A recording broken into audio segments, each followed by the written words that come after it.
Please don't tell me you have that Joe Burrow jersey again. Can somebody take this thing away?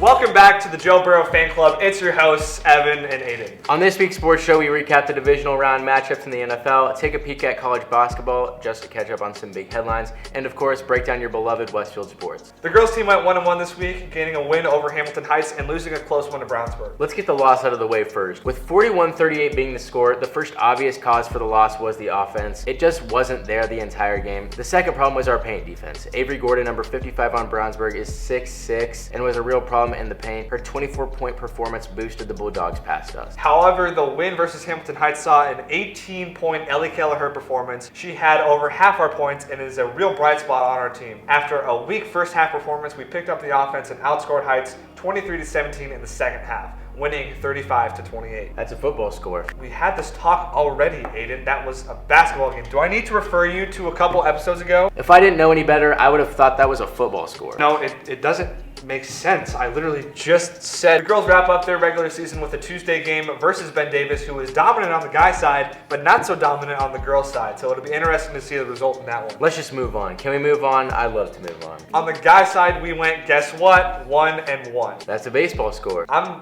just gonna ignore you for the time being. To get the loss out of the way, I'll summarize it as such. We just couldn't quite hang with them. We went into half down 10 and never could quite come back. Now let's get into the fun part. The win over Tri-West saw some pretty amazing performances. Evan, since you're so good at this part, I'll let you name all the people that scored in our highest points game of the season. What an honor. Rome had 25. That was a really good performance. Trey had 13, Charles had 8, Seth Armani and Will Harvey all had 6, Caleb and Sam both had 4, and Durante Morton with the very first layup of his varsity career. Many more to come for that young guy. Although I need to ask, Ian, have you recovered from that layup yet? You know what I'm talking about. You had an opportunity to score, but you just couldn't get it in. This week for the guys entails 2 games, one away on Friday at Avon, which is very winnable, and another winnable game at home versus Liberty Christian on Saturday. For the first time in a while, both of us can be happy and not argue with this segment of the sports show. Thank the good heavens above. Purdue is riding a lengthy win streak into this week with their last 2 wins coming versus Minnesota and Maryland respectively. IU is riding a 3-game win streak with solid wins on Wisconsin, Illinois, and Michigan State, all of which are larger point differentials than Purdue's wins. All right, who's 19-1?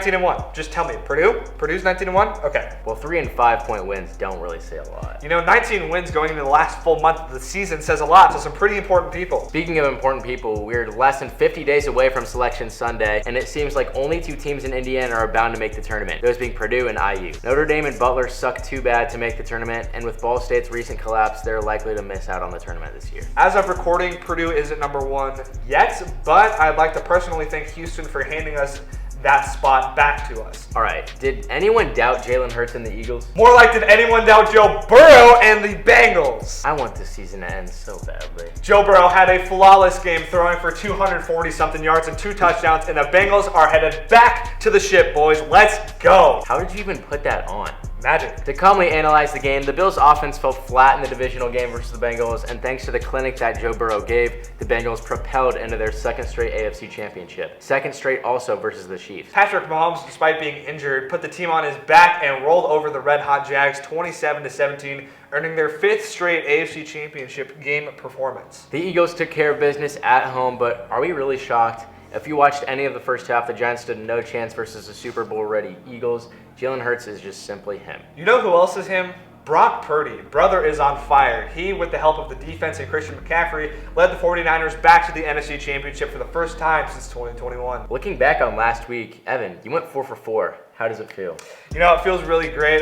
Thank you for asking. I'd like to thank the sponsors, my family and friends, and the man above for the great opportunity. They wrote me off. I ain't right back, though. That's the problem. I ain't right back. Let's go. All right, NFC Championship, who you got? This is a tough one. You know, like the Bills and Bengals game, I could see this one going either way. The Eagles are the best all-around team in the league, but the 49ers are simply built different. I hate to do this to Mr. Irrelevant, but give me the Eagles. How about you, brother? 49ers defense is really good, but I don't know if it's good enough to stop MVP ready Jalen Hurts. Brock Purdy has shown some inconsistencies in both the divisional and the wild card game. I want Brock Purdy to win the Super Bowl so bad, but I don't think it's going to happen this year. Give me the Eagles advancing. In the AFC, it's another matchup where it could go either way. If Mahomes plays, which I think he will, it'll be a game, and if he doesn't play, it won't be a game. Whether or not he plays, it won't matter because Joe Burrow will be going to the Super Bowl. All right, wow. Well, I think Joe Burrow and the Bengals will repeat what they did last year, beating the Chiefs in the AFC Championship to make it to the Super Bowl. If Patrick Mahomes does play, he won't be 100%, and we all know that. So give me the Cincinnati Bengals. First time that we actually agree on something, and this will not. I told you this won't be the last time you'll see the Joe Burrow jersey. That is This correct. will not be the last time that you guys see the Joe Burrow jersey this season. I promise that. You heard that here first, folks. We'll make our Super Bowl predictions next week, but until then, stay breezy and go Rocks.